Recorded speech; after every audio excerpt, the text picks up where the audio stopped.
convido ao palco, vamos primeiramente colocar lá os nossos palestrantes no painel número 1, o palco número 1, com o tema Matriz de Risco em Obras Públicas. Eu convido ao palco o nosso moderador, vice-presidente de infraestrutura da CEBIC, Carlos Eduardo Lima Jorge, a quem eu peço uma salva de palmas. Estamos, então, compondo o painel de infraestrutura. Convido também o secretário de Controle Externo da área de infraestrutura do Tribunal de Contas da União, TCU, Carlos Rafael Menin Simões. Convido agora o sócio fundador do escritório Vernalha Pereira Advogados, o Fernando Vernalha. E o vice-presidente do Sindicato da Indústria da Construção Civil no estado do Rio de Janeiro, Sinduscon Rio, Vinícius Benevides. Confesso que é a primeira vez que eu estou fazendo uma palestra nesse modo mudo. A vontade de fazer, que eu não vou fazer, é perguntar: quem está me ouvindo, levanta a mão. Mas, enfim, não vou fazer isso. Mas a gente fica com essa vontade. Quero agradecer, primeiramente, a presença aqui do Dr. Fernando Vernalha, nesse painel, o Carlos Rafael, que vem de Brasília, do TCU, parceiro, companheiro nosso, e Vinícius Benevides, que é empresário, também um grande apoiador de todas as nossas frentes aí na Coinfra. A gente vai fazer uma sequência de 3 painéis seguidos.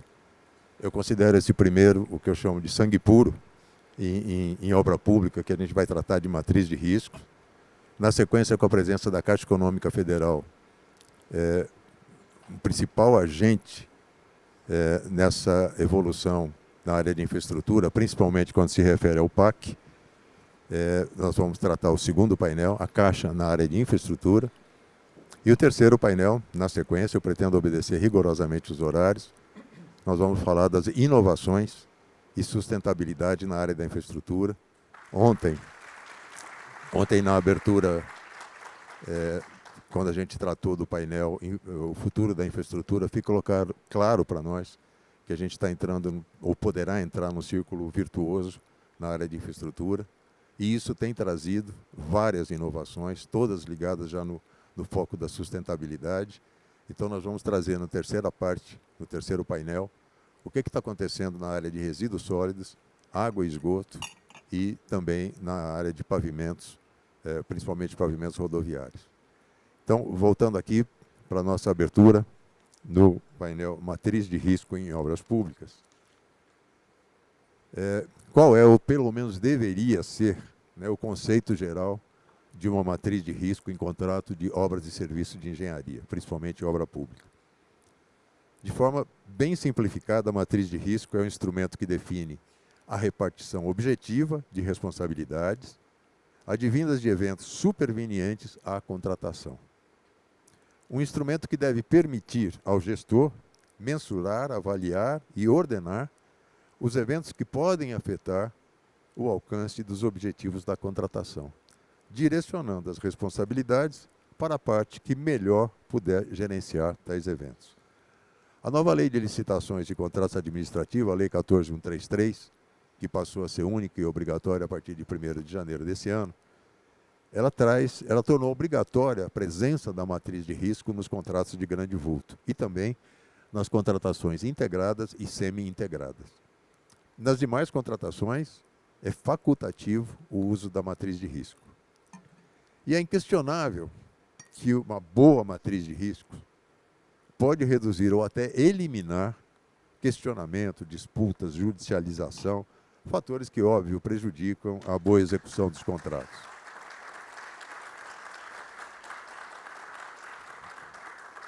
O instrumento da matriz de risco já tem avançado bastante, mas, porém, nos contratos de concessões. Na área de obras públicas, eu diria que nós estamos ainda engatinhando nesse processo. Então, nós vimos a oportunidade de tratar nesse painel, até para poder orientar, tratar do tema matriz de risco, até para poder orientar os exercícios que a gente começa a viver como empresários, como contratantes e também como controle, os melhores exemplos, melhores modelos mais acertados de matriz de risco quando a gente tratar de obra pública. E esse painel marca também o lançamento pela CEBIC do estudo Guia Prático para a Utilização da Matriz de Risco em Obras Públicas, que em breve já estará disponível no site da CEBIC para todos os interessados. Eu convido agora o Dr. Fernando Vernale para apresentar um resumo desse trabalho que foi desenvolvido com a consultoria do escritório Vernale Pereira. Fernando, a palavra está contigo, fica à vontade. Obrigado. Obrigado, Carlos. É isso aqui? Vou levantar aqui para... Bom, primeiramente, obrigado, Carlos, pelo convite. Satisfação participar de mais essa edição do ENIC. É sempre um prazer compartilhar aqui, enfim, a minha experiência com o mundo aí dos contratos públicos, também contratos de concessão, empreitada de obra pública, com todo o pessoal da CEBIC. Eu vou falar aqui da perspectiva de quem tem atuado na estruturação de projetos, né, e projetos de concessão e PPP, e tem enfrentado o tema da alocação de riscos, né, que eu diria é o principal tema envolvido na estruturação de um projeto de longo prazo, porque a gente, lamentavelmente, ainda não tem uma experiência mais avançada em alocação de riscos em contratos de empreitada de obra pública, né? Acho que nós teremos, a partir de agora, com a edição da Lei 14.133, que é uma lei que traz uma série de normas ali voltadas a, não só a possibilitar, mas a estimular a alocação de riscos em contratos administrativos em geral, mas sobretudo em contratos de execução de obra pública, né? Uma série de regras contidas na 14.133, que eu vou abordar aqui, que dão um tratamento específico para a alocação de riscos, e acho que na prática o que nós teremos a partir da edição dessa lei é aí uma cultura de alocação de riscos em contratos de obra pública, que eu acho que é algo muito positivo, porque a alocação de riscos, né, é o que define o conteúdo econômico do contrato. Se a gente passar a ter contratos com matrizes de risco mais bem elaboradas, mais detalhadas, o que nós teremos na prática são contratos com maior segurança jurídica, né, um menor grau de litigiosidade em relação a esses contratos de obra pública e, eu diria, contratos mais eficientes e mais econômicos para a própria administração pública, né, porque a racionalidade da alocação de riscos é justamente conduzir ali a distribuição de riscos a que se chegue num resultado mais eficiente, que se reduza o somatório de custos de um contrato. Essa é uma racionalidade importante da alocação de riscos. Então, eu vou tratar aqui, na minha apresentação, eu vou dividir aqui em duas etapas. Na primeira etapa, eu vou tratar aqui de conceitos ali que estão contidos na nova lei de contratos públicos, de como a lei disciplinou a alocação de riscos, né?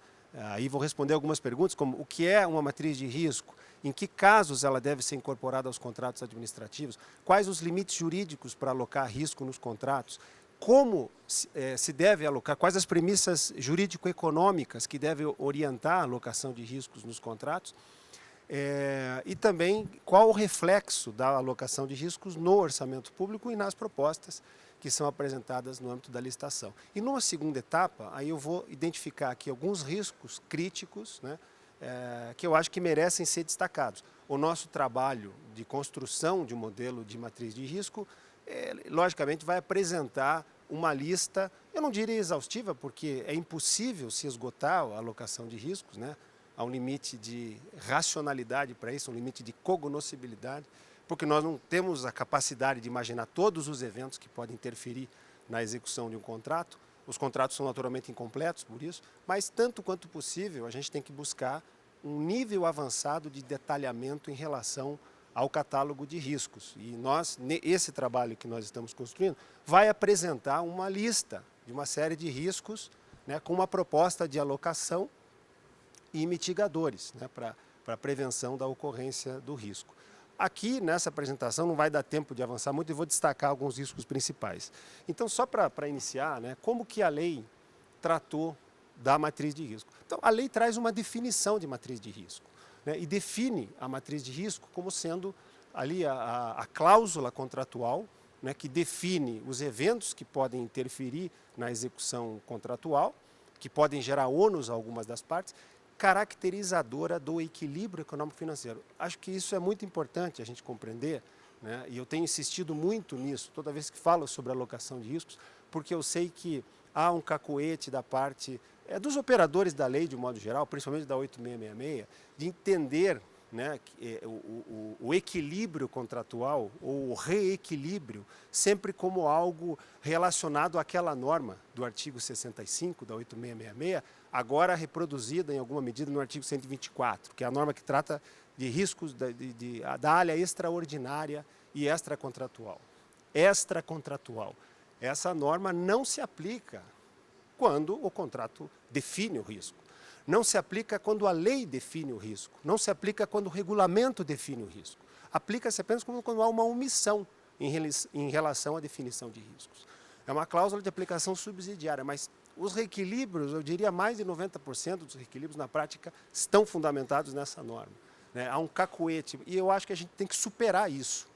Nós temos que ter matrizes de risco bem detalhadas para que o reequilíbrio contratual se processe com maior segurança jurídica. A cláusula de alocação de riscos é o que definirá o equilíbrio econômico-financeiro. Isso quer dizer que se cada parte suportar as consequências apenas dos riscos que lhes foram impostos pelo contrato, pela lei ou pelo regulamento, o contrato sempre estará equilibrado. Sempre estará equilibrado. Só haverá desequilíbrio, apenas haverá desequilíbrio se houver a materialização de um risco, gerar prejuízo a uma parte e esse risco estiver alocado pelo contrato, pela lei ou pelo regulamento, a responsabilidade da outra. Apenas nessa hipótese há reequilíbrio contratual. Então, o reequilíbrio contratual se reporta à alocação de riscos do contrato definido na lei, no regulamento ou no contrato. É simples assim. E eu acho que se a gente avançar com matrizes de risco mais bem definidas, nós teremos maior segurança jurídica. No processamento do reequilíbrio será muito mais simples, né, e mais econômico. A gente vai reduzir custo de transação nos processos de reequilíbrio contratual, né? O maior exemplo de reequilíbrio, que tem maior repercussão prática, é a variação no custo de insumos. Quando a gente começar a tratar a variação no custo de insumos na alocação de riscos, nós não teremos mais muito problema. O contrato vai definir. Se houver uma variação desta dimensão, é risco, a partir de um certo limite, é risco da administração pública, dentro desse limite é risco do privado. E imagina o que teria poupado as consequências da pandemia que o setor viveu, que a administração viveu, né, com a alta expressiva de materiais de construção e a busca de reequilíbrio pelo país inteiro, né, que a gente Exato. Até hoje está vivendo. Né, hoje. Eu tenho um caso em que atuei, inclusive, em que há uma norma que define uma variação de 10% no insumo. A empresa vai lá, pede o reequilíbrio com base nessa norma. É uma norma objetiva, define um percentual. A verificação disso é simples, basta olhar para a variação, olhar para a norma e concluir se há ou não direito ao reequilíbrio. Ou o poder público diz, não, espera aí, mas você não comprovou que há um evento extraordinário. Então, uma pessoa que diz isso não sabe o que está dizendo. Não sabe o que é alocação de riscos. E está exercendo uma conclusão que afronta a legislação, não só a 14.133, porque a 8666 também, no artigo 65, quando previa essa hipótese de equilíbrio, previa para a área extraordinária e extracontratual. Significa dizer, inclusive, que se o contrato quiser, ele pode botar o risco da área extraordinária no privado.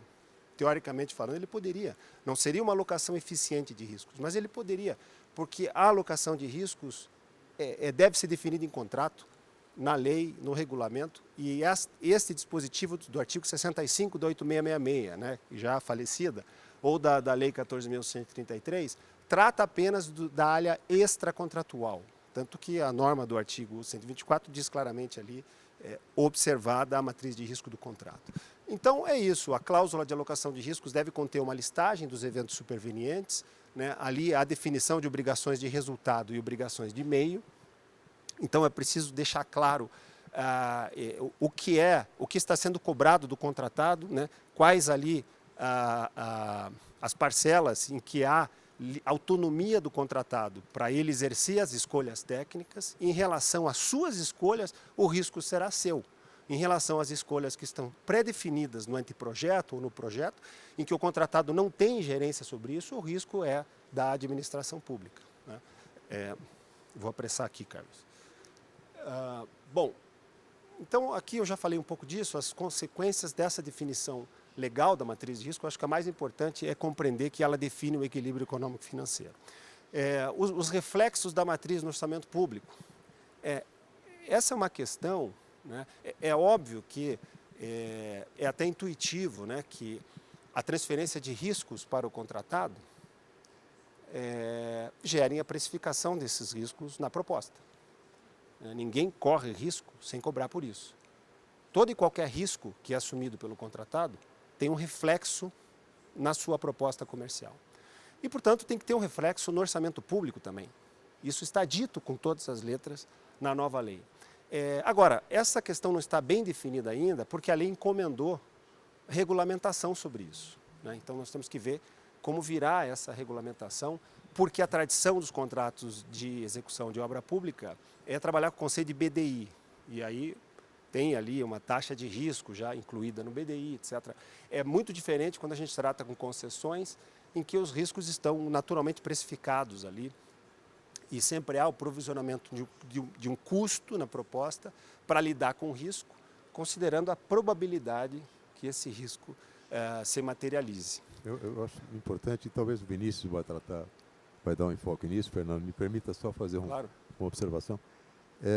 É claro que o orçamento da administração pública, no caso de riscos alocados, ele deve prever isso, porque a gente tem um teto, um limitador, não só de taxas de BDI, que provém do Tribunal de Contas da União, nem sempre ajustadas ao valor do contrato, como o próprio orçamento da administração pública é o limite da oferta que as empresas podem fazer de preço. Se não tiver previsto ali, seja no BDI, aonde for, está claro que a empresa vai estar trazendo para ela, né, o custo de todo esse risco, sem poder apresentar esse plus na sua proposta, seja de valor ou através do próprio BDI.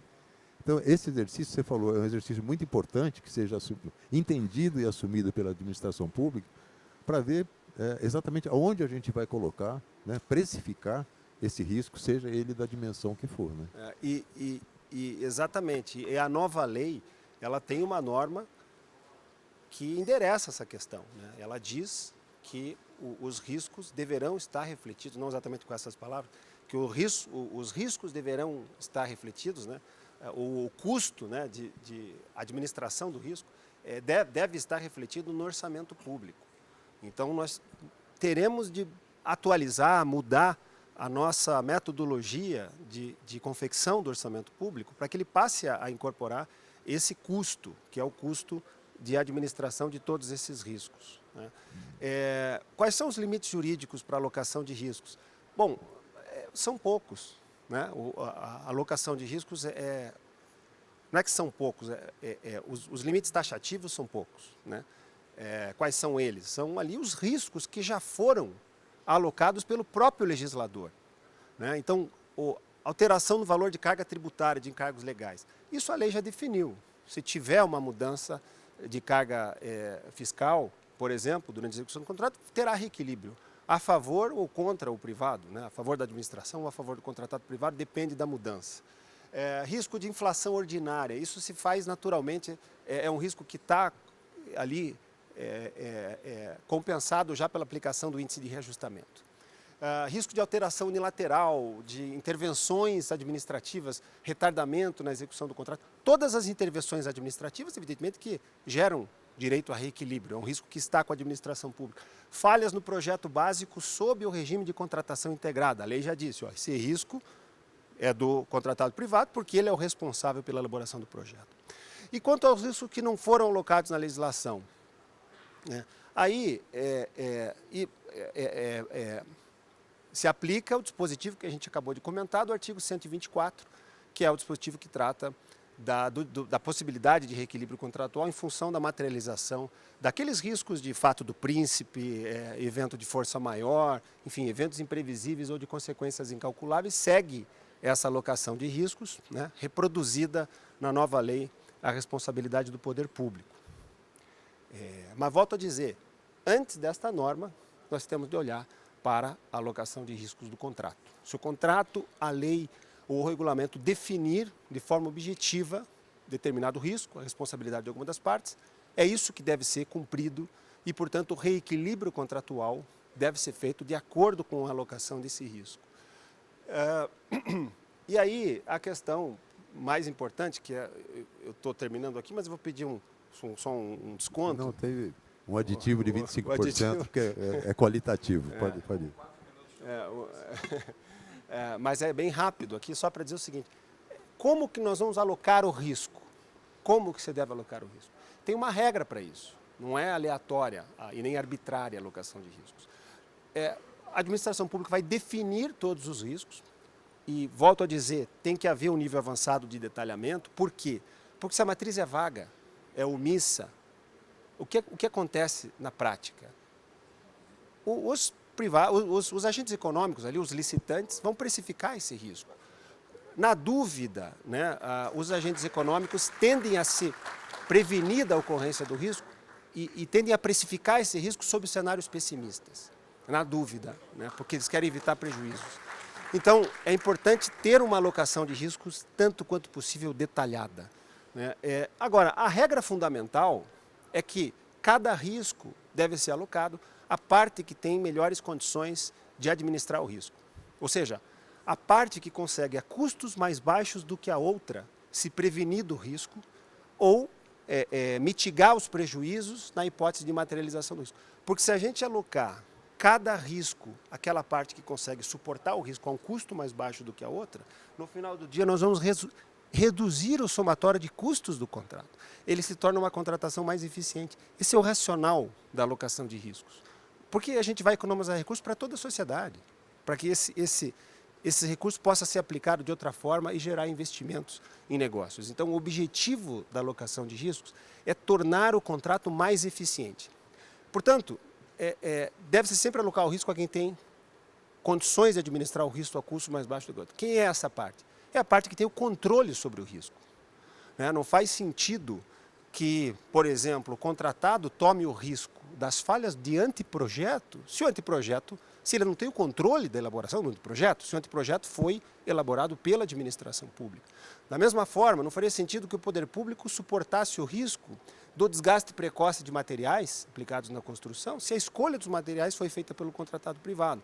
Então, quem tem o controle sobre o risco consegue controlar melhor. Desapropriações também entram, né? Entram tudo. Licença ambiental. Licença ambiental. Eu vou, no próximo slide, já caminhando para o final, eu vou abordar aí, na parte especial aqui, alguns riscos críticos. E aí é uma exemplificação, né, Carlos, do que a gente está falando aqui. A gente está falando conceitualmente qual é a regra que deve orientar a alocação de riscos. E aí uma aplicação prática disso vem agora em seguida, que é a matriz de risco, como que nós alocamos o risco. Aí eu não vou aqui passar, tem vários riscos que foram catalogados aqui e tem uma proposta de alocação, né, ao poder público ou ao contratado privado, sempre obedecendo a essa lógica de que risco não controlável pelo contratado privado deve ser alocado à responsabilidade da administração pública. Riscos não controláveis pelo privado devem ser alocados à responsabilidade do poder público. Porque se nós tivermos riscos não controláveis não controláveis pelo privado, sendo alocado à sua responsabilidade, o que nós teremos provavelmente, ou são propostas muito mais caras, porque esse risco sempre será precificado, ou a falta de interesse, né, do mercado em disputar aquela licitação. Nós não vamos engajar a participação de interessados na licitação. E aí tem um catálogo aqui de uma série de riscos que nós relacionamos, mas eu vou destacar aqui os riscos que eu acho que são mais sensíveis. né? E eu vou começar aqui na parte dos riscos sensíveis. E agora, isso, está aí. Caso fortuito e força maior, tá? Eu não vou me estender aqui, já abordei isso, mas acho que o contrato deve alocar esse risco à responsabilidade da administração pública. Esse é um risco meio coringa, né? Porque muita coisa... Imagina a pandemia, se nós não tivéssemos alocação do risco de eventos de força maior, né? No mundo inteiro, a pandemia gerou essa discussão do enquadramento. Mas esse já está... A legislação já endereça, né? Para a administração. Endereça como aplicação subsidiária, né? Mas é verdade, se o contrato for omisso, já se aplica a norma do 124, mas eu acho importante que o contrato também trate disso, né? A gente vê que, eventualmente, contratos até compartilham o risco. Eu não acho que essa é uma alocação racional, mas alguns contratos até compartilham o risco de eventos de força maior, de eventos pandêmicos, por exemplo, né? Enfim, o segundo risco é o risco de insumos a que eu me referi. Veja, em 90% dos casos a gente passa por essa discussão, 90% eu não diria, mas mais da metade dos contratos possivelmente passam pela discussão de reequilíbrio pela variação no custo de insumos. Nós precisamos alocar esse risco adequadamente nos contratos. Isso vai gerar muita economia, vai reduzir custo de transação, vai trazer segurança jurídica e reduzir grau de litigiosidade em relação à execução de contratos públicos. Como fazer isso? Nós vamos criar bandas de variação no preço de insumos, e dentro de uma certa banda isso será risco do contratado privado. A partir da superação de certos marcos, ali passa a ser risco da administração pública e gerar direito ao reequilíbrio. Outro risco é relacionado às medições. Atraso nas medições também é um risco que deve ser compreensivelmente aqui alocado à administração pública. O contrato vai fixar prazos e, segundo a nossa lei, sempre que possível, a aprovação das medições será feita mensalmente, né? Os atrasos em relação às medições, que é um problema também relevante para o setor, para os contratados da administração pública, deve gerar reequilíbrio, porque deve ser um risco alocado à administração pública. Em relação às licenças ambientais, que o Carlos mencionou, aqui o racional é o seguinte: todas as providências que estiverem sob o controle do contratado devem ser risco do contratado privado. Aquilo que não estiver sob o seu controle deve ser risco da administração pública, ou seja, deve gerar o reequilíbrio econômico-financeiro, né? Então, por exemplo, o atraso, né, fora dos padrões dos órgãos responsáveis pelos licenciamentos, isso não está sob o controle do privado. Se ele demonstrar que o atraso, né, foi um atraso fora do esperado, ele pode ter direito a reequilíbrio contratual, porque o risco deste atraso deve ser alocado no contrato à responsabilidade da administração pública. Enfim, e há uma série de detalhamentos em relação a isso, a gente não vai ter tempo aqui de especificar. A desapropriação, o Carlos também levantou isso. Claro que, volto a dizer, o racional é o mesmo, né? Claro que em relação à declaração, né, do decreto expropriatório, a declaração de utilidade pública, esse é um risco que, no atraso em relação a essa providência, está com a administração pública, porque ela tem competência para tal. Todas as medidas e providências que forem ali, que estiverem sob o controle do contratado privado, vão gerar risco para o contratado privado. Enfim, e aqui também há uma série de especificações que acho que não vem ao caso a gente detalhar. Depois, por fim, só para concluir, projetos de engenharia, né? Também eu acho que esse é um tema caro, né, para os contratados da administração pública. A lei já tem algumas normas sobre isso, quando define o regime em contratação integrada, contratação semi-integrada. E o racional aqui é o seguinte: aquelas escolhas técnicas que forem feitas pela administração pública, né, as consequências dessas escolhas devem ser consideradas risco da administração pública. E as consequências das escolhas técnicas feitas pelo contratado privado devem ser risco do contratado privado. Eu acho que a única exceção é o regime de contratação semi-integrada, porque a própria lei prevê a possibilidade de reequilíbrio contratual, né? O contratado propõe um aperfeiçoamento no projeto, ele pode ser proposto pelo contratado. Se a administração pública aprova, há um reequilíbrio contratual para qualquer lado, depende da repercussão econômica que gera no projeto. Fora disso, né, todas as escolhas técnicas ali, as consequências das escolhas técnicas de cada parte, vai gerar naturalmente uma alocação de riscos a essa parte respectiva. E, neste caso, o contratado privado terá sempre direito a reequilíbrio contratual em relação às falhas, defeitos no anteprojeto, por exemplo, em caso de contratação integrada, ou no projeto básico, em caso de regime de contratação de preço global, preço unitário, etc. Carlos, eu acho que seriam essas aqui as principais considerações aí sobre a alocação de riscos, e depois eu fico à disposição para discussão. Obrigado. Acho que fica claro para a gente, né, como você abriu tua fala. Aliás, você falou para mim anteontem, uma frase que eu adorei: nós não podemos mais viver sem matriz de risco.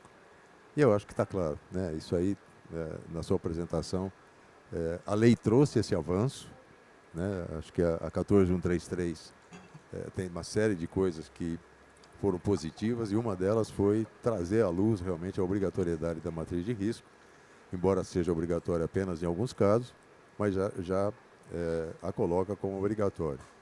Eu falo dos avanços da Lei 14133 porque,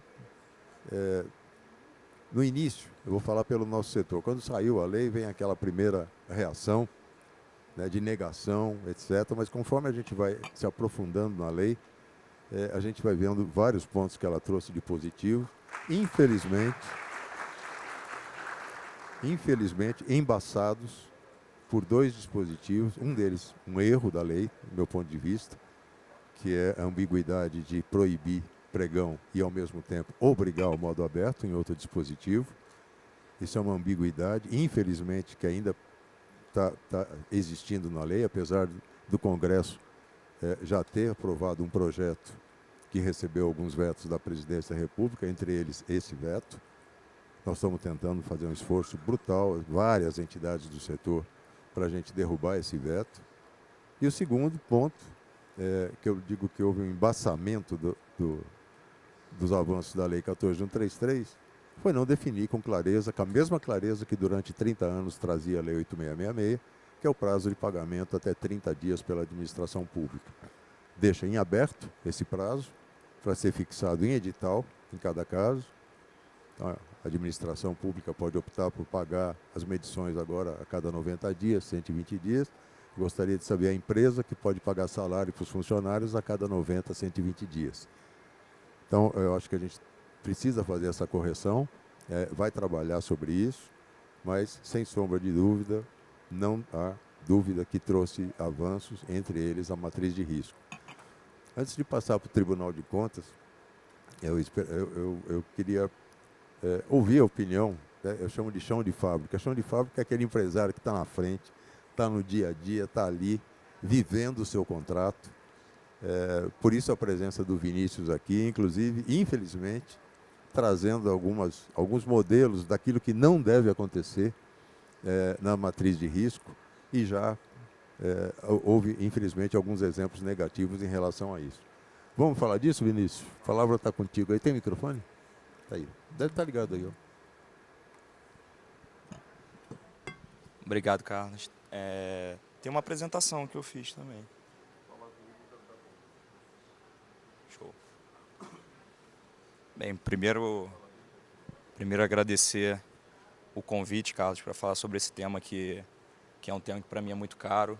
É uma das coisas que a gente entende que engenharia é gestão de risco, pelo próprio conceito da engenharia em si. Então, estar aqui dividindo esse painel com o secretário de TCU, o Rafael, com o professor Fernando Vernali, com o meu guru Carlos Eduardo, para mim é uma demonstração de que a gente está na trilha certa. Bem, então eu vou tentar me ater aqui à visão empresarial que me foi encomendada em relação à matriz de risco. Eu vou chegar para o outro lado aqui.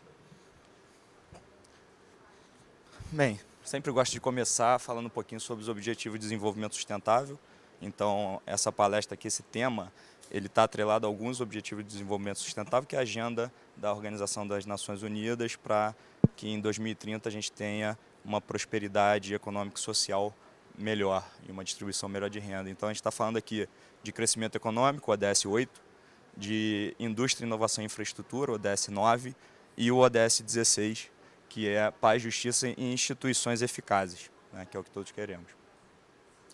Então, risco e incerteza, eu vou tentar ser mais resumido depois da aula que o professor Fernando fez, mas a minha apresentação tinha uma pincelada um pouquinho sobre isso, mas eu acho que é interessante a gente entender, e a própria CGU tem uma instrução normativa que define isso, o que é risco e o que é incerteza. Então, o risco é uma probabilidade de ocorrência de um evento que venha a ter impacto no cumprimento dos seus objetivos. Então, o risco é medido em termos de impacto e probabilidade. Já a incerteza é imensurável, tanto o tamanho dela, a extensão dela, quanto a probabilidade de ocorrência.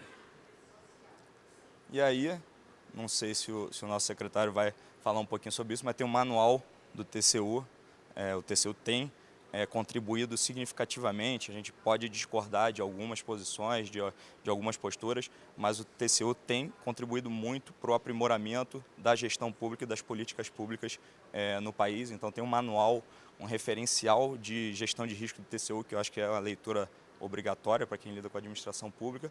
E aí na carta de abertura, Fernando, o ministro Benjamin Ziller, ele fala algumas coisas que você abordou muito bem. Primeiro ele fala que o que se quer? Quer que entregue o melhor valor para a população. Melhor valor, não o menor valor, não é o menor custo, algo que a gente sempre brigou muito, né? Caso Eduardo Gizzi também compartilha que a menor preço, não é o menor preço a qualquer custo que vai entregar o melhor valor. Então eu gostei desse termo. E aí ele aborda a baixa capacidade da administração pública de lidar com os riscos e fala da gestão eficiente de risco, gestão de risco. E no final ele fala, gerenciar risco no setor público ainda é um paradigma a ser atingido. E a gente precisa criar uma cultura de gerenciamento de risco. E eu gostei muito, gestão de risco, gerenciamento de risco, alocação de risco. E o que a gente vê muito, na verdade, é uma tentativa, tanto do poder público quanto de empresas privadas, de transferir riscos e não de gerenciar eles. Então, bem, quem quiser o manual do TCU aí. Aí, basicamente, mostrando um pouquinho também, isso está no manual, que é o impacto e a probabilidade dos riscos para poder mensurar o nível de cada risco que a gente está gerenciando. E aí, pelo lado do setor privado, né, eu adoro essa frase do Einstein, que fala assim, primeiro você tem que aprender a regra do jogo e depois você tem que aprender a jogar melhor que todo mundo. Então, qual é a nossa regra do jogo? A matriz de risco faz parte da regra do nosso jogo e a gente tem que aprender, como setor privado, a trabalhar com ela melhor que todo mundo. Então, a regra do jogo está estabelecida principalmente aqui, nas leis que regem o nosso negócio. A partir de... Agora faz 3 anos essa semana, né? 3 anos da Lei 14.133, do dia 1º de abril, uma data em glória, e a 13.303. Então, eu contei e a palavra risco ou riscos aparece 49 vezes na Lei 14.133 e 25 vezes na 13.303. Então, isso demonstra um pouco da importância do tema na gestão pública e o quanto que o legislador se preocupou em regrar e endereçar os riscos. Bem, o professor Fernando já falou do conceito da matriz de risco, né, da lei, e basicamente as duas leis reproduzem o mesmo texto em relação ao que é a matriz de risco. E também o professor Fernando acabou com metade da minha palestra, mas bom que a gente economiza o tempo, meus 4 minutos foram bem aplicados. Que a gente também tem um capítulo inteiro na lei sobre a alocação de risco e que fala, como as aulas do professor Fernando, sempre eu tive o prazer de palestrar sobre segurança jurídica com o professor Fernando no final do ano passado, na Associação de Engenharia de Custo, e ele sempre sedimenta muito bem esse conceito, que o risco deve ser alocado à parte que melhor pode gerenciá-lo. Ou, se nenhuma das duas partes pode gerenciá-lo, tem que ser alocado à parte que pode melhor absorver ele, né? Que tem maior capacidade econômica de absorver aquele risco que não está alocado a nenhuma das partes, que não está gerenciado a nenhuma das partes. Então, a natureza do risco, beneficiário da prestação, a capacidade de cada setor de melhor gerenciar, está na lei. E que ele vai definir o equilíbrio econômico-financeiro. Então, no momento que a matriz de risco define o equilíbrio econômico-financeiro e que a parte vai renunciar os pedidos de restabelecimento dos equilíbrios econômico-financeiro no caso de estar com o risco alocado para si. Então, quer dizer, a lei já estabelece isso, salvo, né, as exceções que o professor Fernando já colocou. Então, caso concreto, infelizmente, do Rio de Janeiro, mas um órgão da Administração Pública Federal, DOCAS do Rio de Janeiro, licitou em 2020, não lembro se o processo terminou em 2021, mas a abertura foi em 2020, o regime de contratação estatal 02 de 2020. É uma obra de 174 milhões de ampliação e modernização do Cais da Gamboa.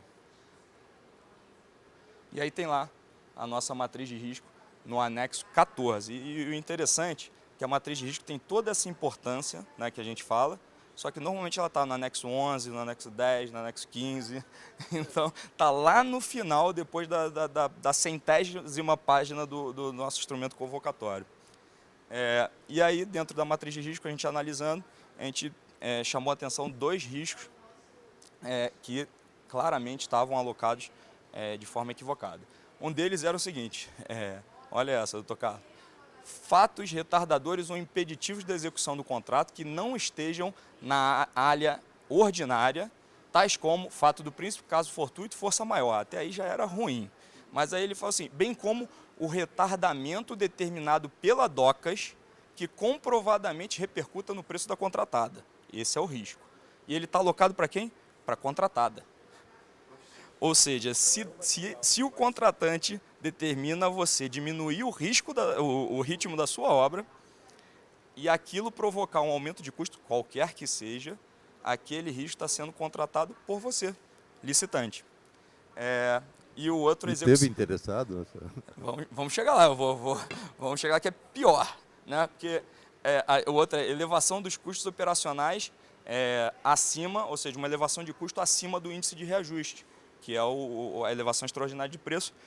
Também colocou para o risco da contratada, aquilo que o professor Fernando falou, isso, se não tivesse regrado, era um risco, obviamente, da contratante, mas no momento que está regrado, criou um grande problema aqui. Basicamente, ele anulou o reequilíbrio de preço por aumento de insumo. É isso, descolado do índice inflacionário. E aí esse contratado foi interessante porque nós, como empresa, lemos o anexo 14 e nos insurgimos, a gente questionou, porque eu falei, a gente pensou, obviamente aqui tem um erro material, né?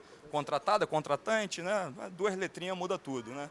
Aí eu falei, cara, fizemos um questionamento para a DOCAS, falamos, há um equívoco na matriz de risco, que deve ter um erro material aqui que está alocado para contratado um risco da contratante.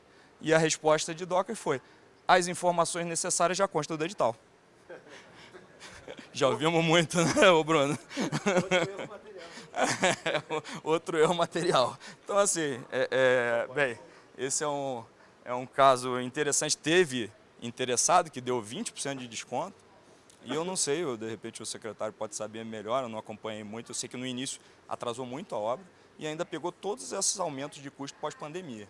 Então, assim, não sei como é que está, nem se foi levada a cabo. É algo interessante depois para a gente pesquisar. Eu tentei pesquisar, mas não conseguia, para poder a gente ter o feedback de que aconteceu em relação a isso.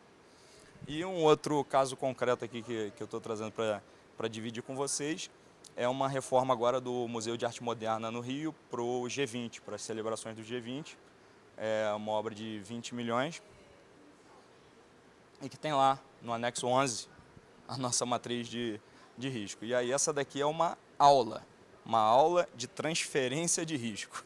Isso daí me lembrou muito também uma concessionária privada que a gente foi precificar uma vez, que fez o seguinte questionamento no edital. Ele pedia para você preencher um formulário, dentro do formulário tinha o seguinte, favor listar os eventos supervenientes imprevisíveis que podem impactar no contrato.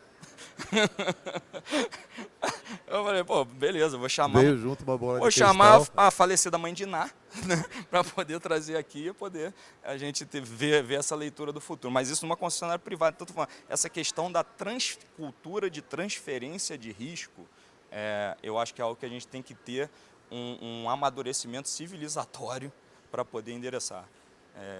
Tá no final, estou tranquilo aqui. O doutor Fernando já fez metade da minha palestra, economizei. Então, assim, vamos lá. Primeiro risco, ausência de disponibilidade de recursos. Ou seja, eles não têm dinheiro para custear a obra. E está lá, você tem que comprar os equipamentos e tal, o risco compartilhado. Então, se o contratante não tiver recurso para te pagar, ele está compartilhando o risco com o contratado e, ó, você continua tocando a obra, por favor, hein? Outro risco, variação de custo, alteração e flutuação extraordinária dos preços. Risco, contratada. Custos adicionais ele ainda absorveu pela contratante. E aí tem outro que aí é paradigmático aqui, como o professor Fernando falou, alteração da carga tributária, né, doutor Carlos? Doutor Carlos, essa daí, o doutor Carlos passou mal quando leu isso. Risco de criação de novos tributos, inclusive pela própria prefeitura, que é a contratante. Então, se a própria prefeitura resolve criar um novo tributo, está lá a alocação de risco para a contratada, e nesse caso aí, objetivamente, como o professor Fernando falou, é uma alocação de risco que essa sim é taxativamente ilegal. Ela é totalmente ilegal. Imagina a segurança agora com a reforma tributária.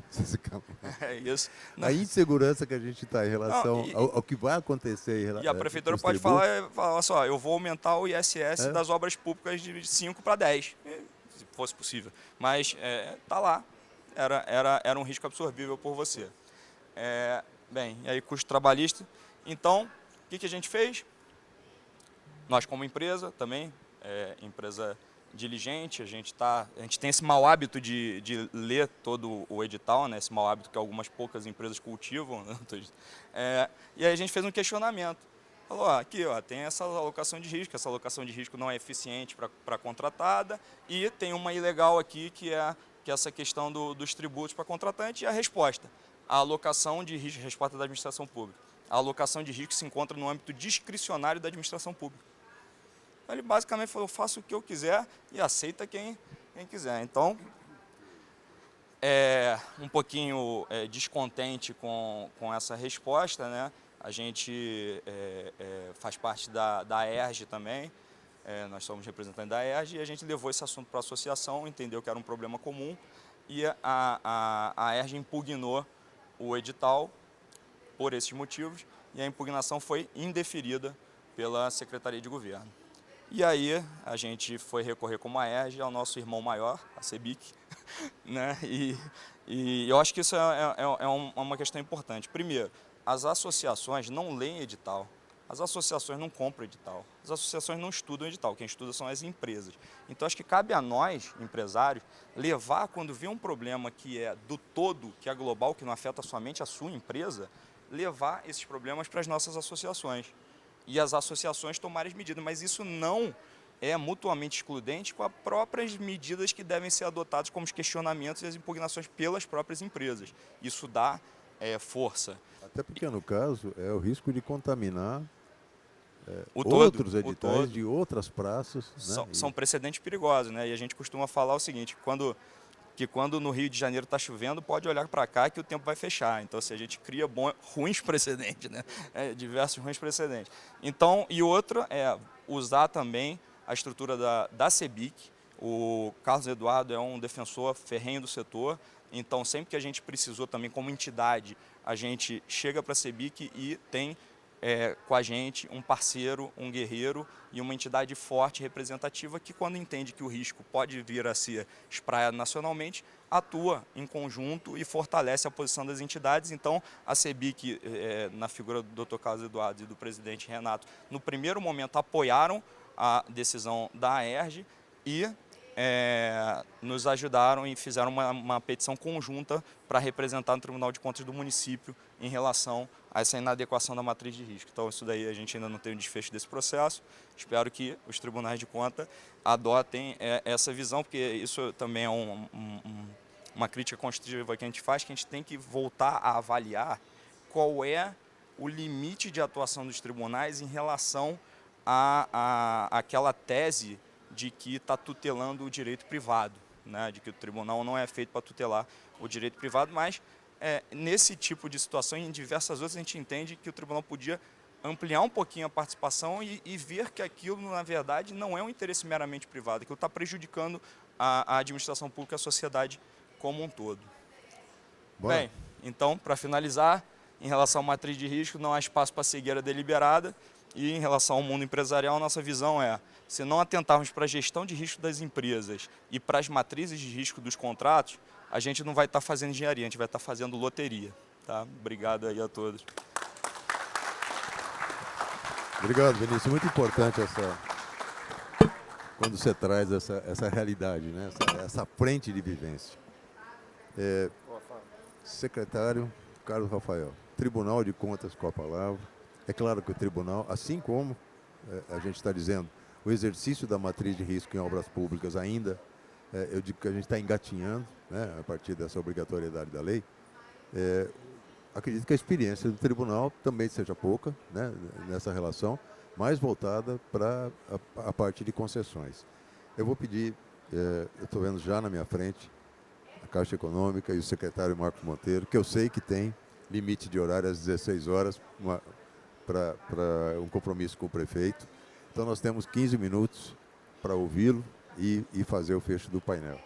Primeiro, mais uma vez, Carlos Rafael, obrigado, sabe, pela parceria com o TCU, pelo respeito que o TCU tem demonstrado em todas as ocasiões que a gente se propõe a fazer um diálogo, né, principalmente na gestão do Bruno Dantas. A gente está vendo muito ele tem trazido muito essa proximidade com a sociedade civil organizada.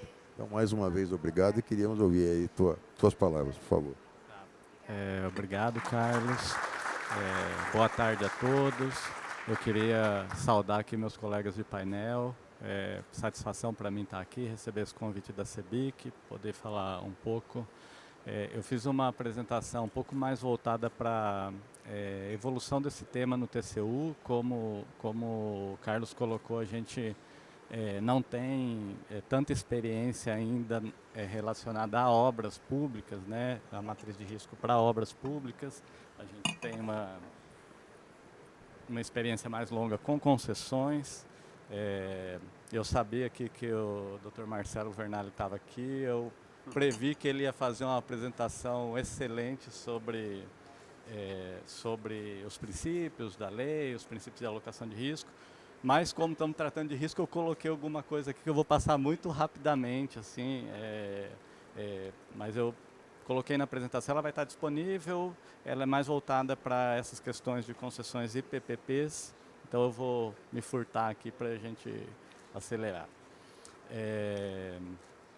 Falando um pouco, então, esses princípios que já foram falados aqui, né, qual parte quer arcará com os custos, colher os benefícios, o princípio geral aí que rege, como que os riscos devem ser alocados, assim como isso é em PPPs e concessões, a gente tem que levar isso em consideração quando a gente está tratando aqui de obras públicas. Passar aqui. Queria falar um pouco, esse estudo que a CEBIC então contratou, ele é muito útil, né, para gerar reflexão, para trazer conhecimento, então, de como nós vamos lidar com esses riscos. Tipicamente, assim, é comum que nesse caso haja, né, então, matrizes referenciais para a gente se basear. O cara, embora seja muito importante, né, levar em consideração as especificidades de cada projeto, acaba que você ter matrizes padrões, matrizes referenciais é importante para acelerar esse processo. Então eu coloquei aqui um pouco de como esse processo se dá, aplicação de questionários, especialistas, é um pouco isso que a gente está fazendo aqui, é uma mudança de cultura, é relevante. O Vinícius trouxe aquele manual do TCU, né? Então tem muito isso, a gente não tem uma cultura de gestão de riscos na administração pública, tem muita mudança cultural, tem muito órgãos e entidades que ainda precisam, né, melhorar a sua capacidade institucional, e isso nem sempre é rápido ou no tempo que a gente quer, mas é importante que essas discussões sejam feitas e trazidas. Trago aqui definições de matriz de risco, já foram passadas aqui. Eu queria falar muito rapidamente, assim, então, dessa evolução legislativa, né?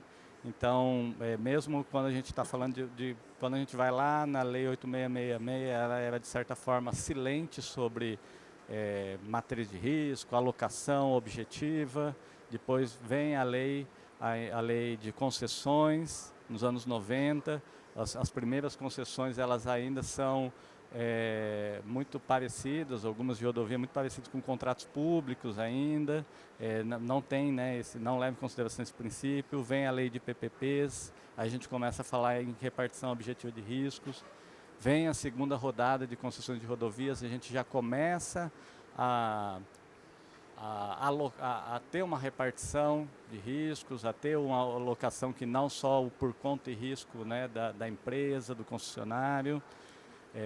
Vem a lei do RDC, inicialmente silente, depois em 2015 uma alteração na lei, começa a falar em matriz de alocação de risco, em alocação de riscos. A lei das estatais, aí ela introduz primeiramente aí a definição legal e obrigação, né, de matriz de risco para contratações integradas e semi-integradas, e agora, mais recente, aí, fazendo 3 anos, a nova lei de licitações. Aqui, então, vou tratar um pouco de como foi essa evolução do tema no TCU. Hoje a gente quer falar aqui, a gente quer tratar no aspecto de uma contratação pública, mas essa nossa experiência ela vem dos contratos de parceria, né, que tem as suas peculiaridades em relação quando a gente está falando de obras públicas. Já mencionei aqui, a gente tem a evolução, trago a questão do setor rodoviário, o TCU acompanhou, né, os editais dessas licitações, então a gente tem uma evolução que não foi rápida, né? Ela foi longa, mas a gente foi cada vez mais assim assumindo então uma cultura de alocação de riscos. Na última etapa agora a gente começa a compartilhar, né, riscos de demanda, riscos de insumo, variação cambial, ter alguns instrumentos relacionados à variação cambial. E eu queria só mencionar então esse aspecto assim da evolução, que ela muitas vezes na administração ela tem o seu tempo, né? Tem um tempo e acho que é sempre importante a gente ter esses eventos, e a gente está cada vez lá no TCU mais aberto a receber, assim, a discutir. Nem sempre vamos ter, né, as mesmas opiniões, evidentemente, convergência, mas a gente está sempre à disposição para estar nesses eventos, né? Tem o aeroportos também, né, como que começou, e aí vou entrar um pouco na jurisprudência do TCU, foi mais uma jurisprudência no sentido de administração incorpore uma gestão de riscos, né, nas suas contratações. Então, mesmo antes da lei de 2015, que mudou a RDC, o TCU já começou a falar. Então, acho que isso influenciou um pouco essa mudança, influenciou assim, o fato desse aspecto vir positivado. Assim. Então, acho que a mensagem que eu queria passar do TCU é que assim, o TCU vê com muito bons olhos, né, a gente poder tratar a alocação de riscos de uma forma profissional, de uma forma eficiente. Acho que essa vai ser a grande mensagem que eu gostaria de passar aqui, que o TCU ele traz isso desde antes disso estar positivado nas leis que tratam de obras públicas especificamente. Aqui trago uma inspiração daquele acordo anterior. O anterior fala então, né, antes da lei, né, preveja, né, na contratação integrada, matriz de risco, isso dá transparência, fortalece a isonomia e dá segurança jurídica. E aqui a nossa inspiração são as concessões, então faça isso, a exemplo das concessões rodoviárias, tem uma matriz de risco detalhada.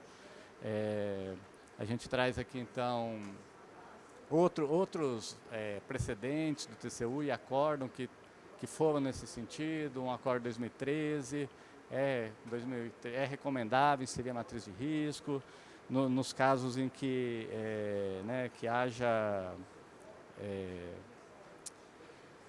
nos casos assim que tem mais riscos mesmo, né, nos objetos mais complexos, tal. Então o TCU vem desde então fazendo essa orientação. Incertezas relevantes. risco de solução de projeto, então o TCU já falava, isso foi incorporado na lei, né, que eventuais omissões tal, não ensejam. É o caso, é a mudança da lei, é quando a gente quer que o contratado ele faça o projeto básico, então ele também tem que assumir, junto com a liberdade, né, vem também a responsabilidade, então de assumir as alterações.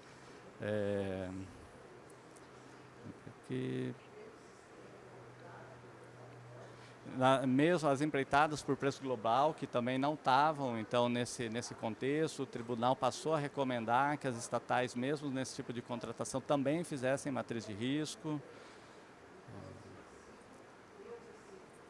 Aqui trago alguns acórdãos, a apresentação vai ficar disponibilizada, né? O tempo está encerrando, mas eu queria... São casos que eu não quis detalhar aqui, mas são casos que o TCU se debruçou sobre cláusulas específicas, e aqui tem até um exemplo que eu deixei marcado ali, por exemplo, esse acórdão 2413, que o TCU recomenda que, no caso de um arrendamento portuário, um projeto Greenfield, que ele recomenda que pelas boas práticas, que a licença, o risco relacionado à obtenção de licença prévia fosse assumido pela entidade contratante.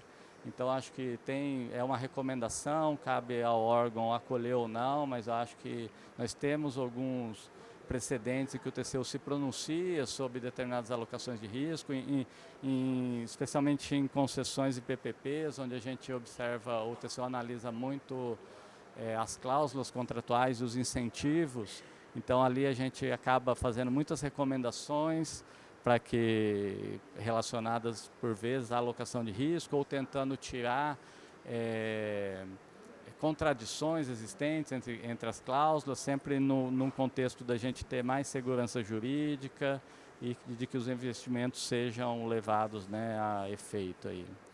E basicamente o que eu queria dizer, né, então assim, o TCU ele recomenda, ele tem então a sua determinada reputação, né, no setor de infraestrutura, e a gente usa muito isso para que a gente possa ter contratos melhores, buscar segurança jurídica, buscar transparência, buscar isonomia na competição. Se a gente tem todas essas cláusulas bem definidas, as propostas elas de fato são comparáveis, né? A gente não pode ter, se você tem tudo aberto ali, na verdade cada concorrente está fazendo uma proposta para um objeto que não é o mesmo, então é importante a gente ter isso. Projetos complexos e com incertezas significativas devem contar com a repartição objetiva de risco, agora está na lei, mas o TCU já fala isso há muito tempo, né? E a evolução dos critérios, ela acaba dependendo da maturidade e experiência, assim, né? Eu acho que a mensagem que eu ia passar, assim, teve um tempo para concessões e PPPs no Brasil, vai ter um tempo aqui também para obras públicas, e aí é importante que a gente tenha sempre uma discussão, né, balizada, para que esse tempo possa não ser aquele mesmo tempo que foi o anterior, né? Era isso, tá? Muito obrigado, me coloco à disposição. Obrigado, Carlos. Fica claro aí a importância que a gente vai ter da interpretação e do papel do Tribunal de Contas, até porque quando o TCU estabelece uma posição, uma interpretação, a gente sabe que isso se espraia para tribunais de Estado, para tribunais de município, né? Então, acho que não vire um grande problema nacional, né, essa obrigatoriedade e a presença da matriz de risco nos contratos de obras públicas. Pelo contrário, né, que ela facilite todo um entendimento, evite judicialização, né, torne menos burocrático. A gente vai, na sequência, estou vendo o Cristiano da Caixa aqui, a gente vai falar exatamente, a Caixa passou por um processo de simplificação de normas. Há pouco tempo atrás, um contrato, um convênio, a Caixa tinha que seguir acho que 187 normativos. Estou com esse número na cabeça que me apavorava, e agora houve uma redução. Por quê? Porque se busca eficiência, se busca mais agilidade e tal, e acho que a matriz de risco vai bem nessa direção.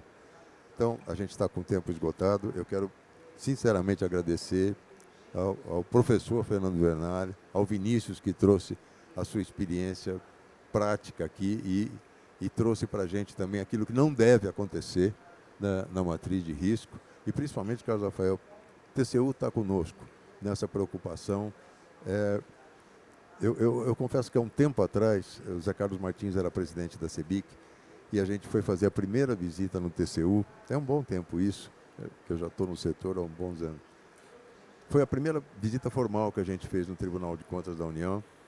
Nós fomos em 3 pessoas, o TCU nos recebeu com 12 pessoas, uma salinha pequena, não tinha ar-condicionado, acho que era de propósito. Serviram uma vez lá água, a gente estava suando. E parecia realmente que a gente estava conversando em lados muito opostos. Cara, que isso aí evoluiu. A gente, Benjamin Zimmer entrou na presidência do Tribunal de Contas. Nós montamos um ciclo de debates nacional, percorremos todas as capitais junto com o Tribunal de Contas da União. Geramos um caderno de orçamentação de obras públicas junto com o Tribunal de Contas da União. Então, olha, cara, é diálogo, é isso que está acontecendo, conte conosco e muito obrigado aí pela participação de todos. Não saiam daí porque a gente vai entrar com o próximo painel na sequência com a Caixa Econômica e a Prefeitura de São Paulo. Obrigado a todos.